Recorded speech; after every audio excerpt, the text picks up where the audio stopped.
नमस्कार, जनवार्तामध्ये आपल्या सर्वांचे स्वागत। सर्वात प्रथम पाहूया ठळक बातम्या।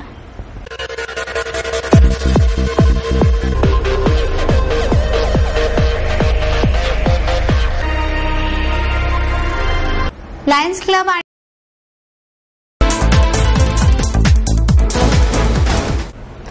क्लब आणि चैतन्य हास्य क्लबच्या वतीने शनिवारवाडा येथे लाखो पंत्या लावून दीपोत्सव मोठ्या उत्साहात साजरा करण्यात आला। घरोघरी दिवाळीचा पहिला दिवा प्रज्वलित केला जात असताना शनिवारवाडाही लाखो पंत्यांच्या प्रकाशाने उजळून निघाला होता। चैतन्य हास्य क्लब व लायन्स क्लब यांच्या वतीने हा आगळा वेगळा दीपोत्सव साजरा करण्यात आला। लायन्सचे प्रांतपाल राज मुच्छाल यांनी पहिला दिवा पेटविला आणि उपस्थित सदस्यांनी परिसरात ठेवलेले लाखो दिवे प्रज्वलित केले।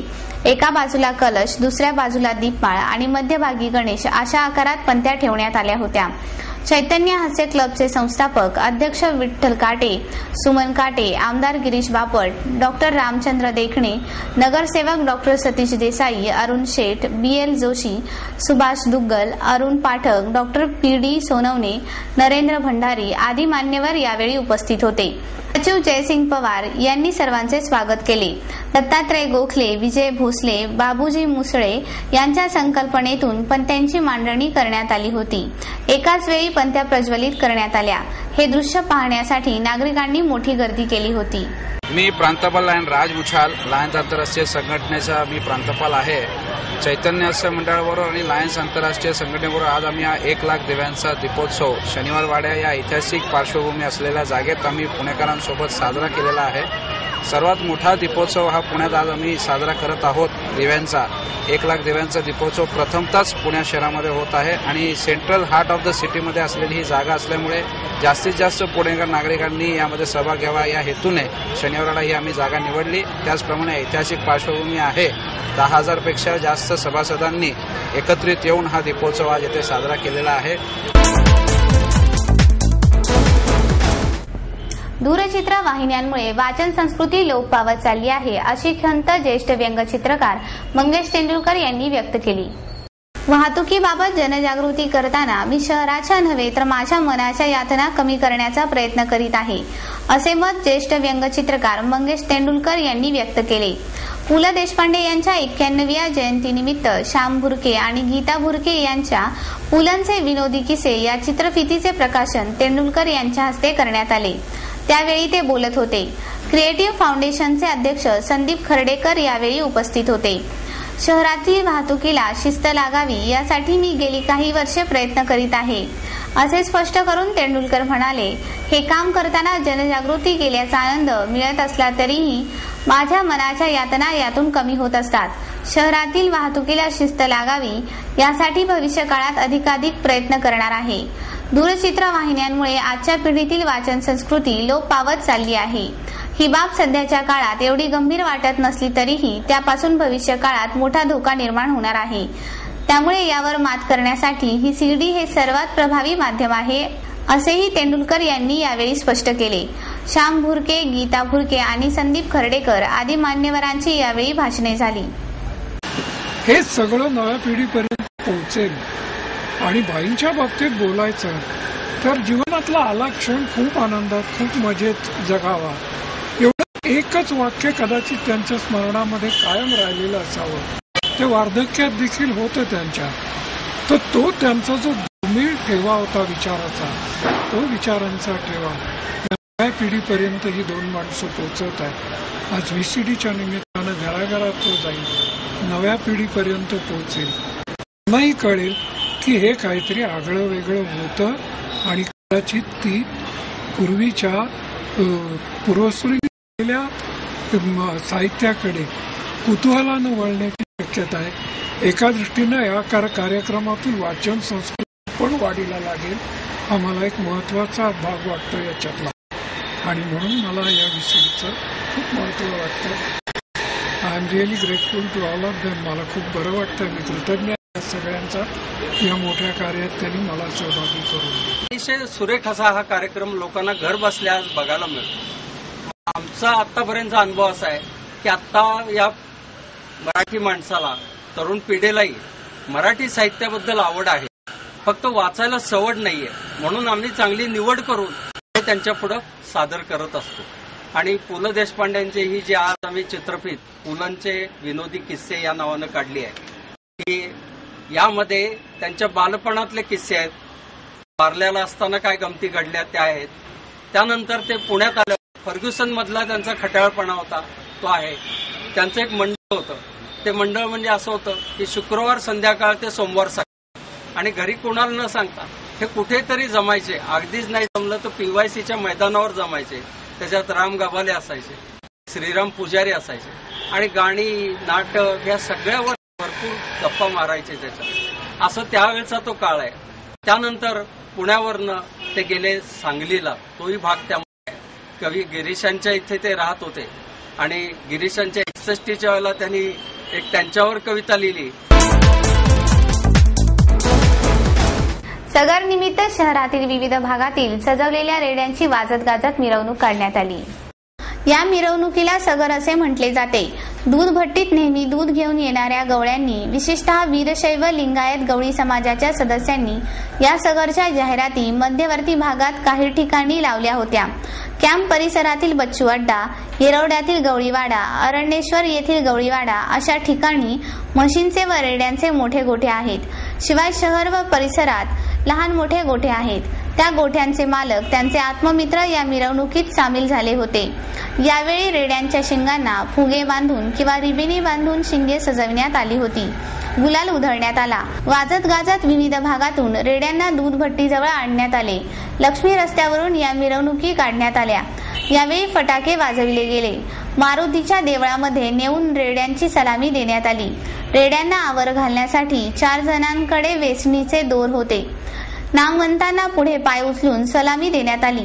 सुमारे 50 रेड्यांच्या मिरवणुका यावेळी काढण्यात आल्या. या मिरवणुकीत सामील झालेल्या गोठे मालकांना फेटा बांधून व श्रीफळ देऊन, तर रेड्यांना अर्धा किलो पितळेच्या वजनाची माळ घालून सत्कार करण्यात आला. मिरवणूक संपल्यानंतर वाहनांमधून रेड्यांना गोठ्यात रवाना केले गेले.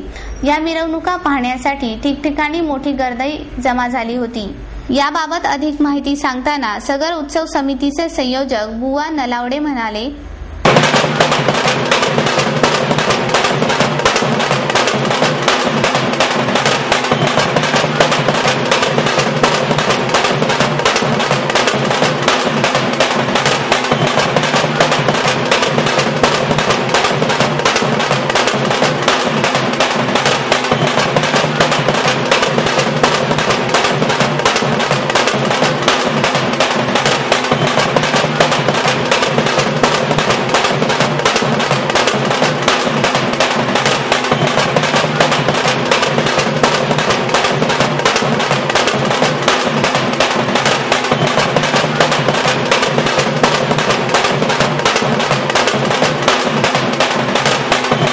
वर्षभर आम्ही दूध उत्पादन करतो.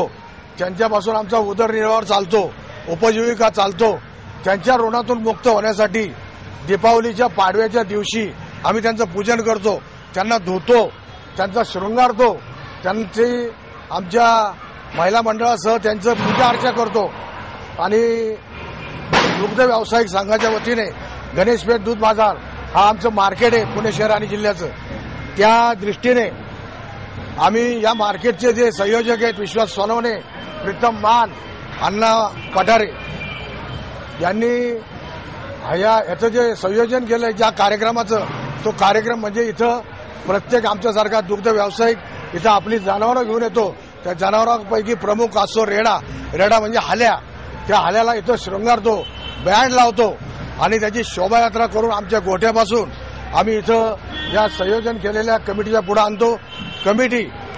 कमिटीने जे ठरवलेलं जनावरांसाठी जे बक्षीस आहे ते बक्षीस ते आम्हाला देतात, आमचा सत्कार करतात आणि संयोजन समितीच्या वतीने आमचं इथं स्वागत होतो, सन्मान होतो.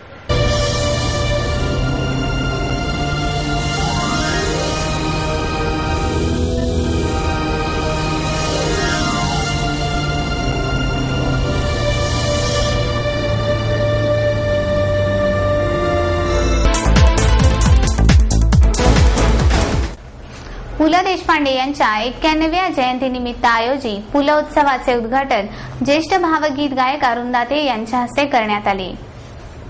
मराठी मनाला भावणारा शुक्रतारा स्वरबद्ध करणारे ज्येष्ठ भावगीत गायक अरुण दाते यांच्या प्रकट मुलाखतीतून या ताऱ्याचे अनोखे दर्शन रसिक प्रेक्षकांना घडले.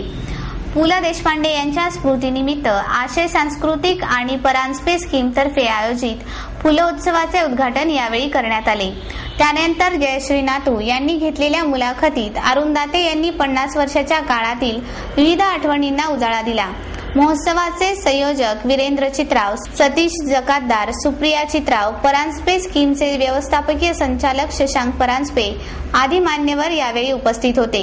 इंदूरमधील होळकर महाविद्यालयाच्या स्नेहसंमेलनास प्रमुख पाहुणे म्हणून आले असताना पुलांनी मला गायला सांगितले.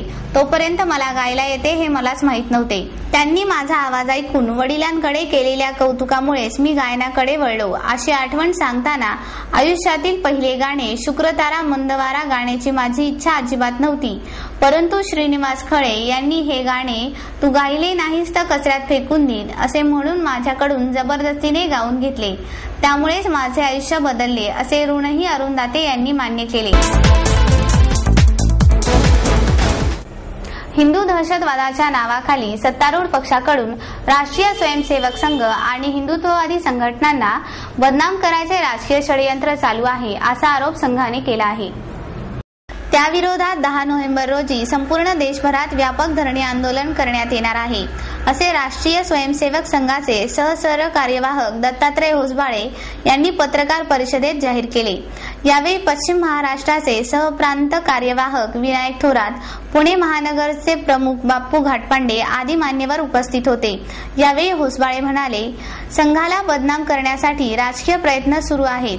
त्याचाच निषेध करण्यासाठी व समाजामध्ये संघाविषयी सत्य पोहोचवून जनजागृती करण्यासाठी हे धरणे आंदोलन सर्व राज्य व जिल्हास्थानी होणार आहे. देशभरातील अन्य सर्व हिंदुत्ववादी संघटनांनाही सहभागी होण्याचे आवाहन करण्यात आले आहे.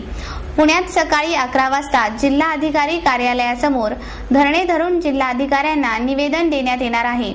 धरणे आंदोलन निदर्शने करणे ही संघाची प्रथा नाही. संघ ही समाजात खुलेपणाने काम करणारी राष्ट्रीय संघटना आहे असे सांगताना हिंदू धर्म, संत महंत यांच्यावर सातत्याने चिखलफेक करण्याचे प्रकार देश व आंतरराष्ट्रीय स्तरावर होत आहेत असा आरोप करून होसबाळे जनवार्ताशी बोलताना म्हणाले, राष्ट्रीय स्वयंसेवक संघ के कुछ प्रमुख कार्यकर्ताओं को देश में हुए कुछ बम विस्फोटों के मुकदमे में अनावश्यक घसीटने का प्रयास हो रहा है. यह हम केवल संघ के खिलाफ के कुछ षड्यंत्र ऐसे नहीं है. हिंदू समाज के प्रतिष्ठित स्थान जो है, मठाधीश है, संत है, साध्वियां हैं, ऐसे हिंदुत्व से जुड़े हुए व्यक्ति, संगठन, संस्था, प्रतिष्ठित स्थान, ऐसे सभी को बदनाम करने का एक साजिश है. इस साजिश के पीछे कौन है? जिनको वोट बैंक पॉलिटिक्स पर इस देश के अंदर तुष्टीकरण करने के कुछ मंशा रखते हैं, उसका प्रयास करते हैं. दूसरा, जिनको इस देश की एकता, अखंडता, राष्ट्रीय सुरक्षा, इसके बारे में लगातार उसके विरुद्ध काम करने वाली शक्तियां हैं. उन शक्तियों का समर्थन करने की दृष्टि से संघ के विरुद्ध में एक साजिश है. तो ये हिंदू समाज के विरुद्ध साजिश है. मैं अभी बोल रहा था, अपने समाज के बहुत सारे प्रमुख संत, नेता, धार्मिक क्षेत्र के लोग, हमारे मित्र भी अभी पूछ रहे थे कौन कौन आएंगे. आपके सम्मुख पूज्य गोविंद महाराज जी उपस्थित हो गए हैं. इसलिए समर्थन इनका जिस प्रकार के लोगों का है, ये आपको इसके कारण ध्यान में आया ही होगा.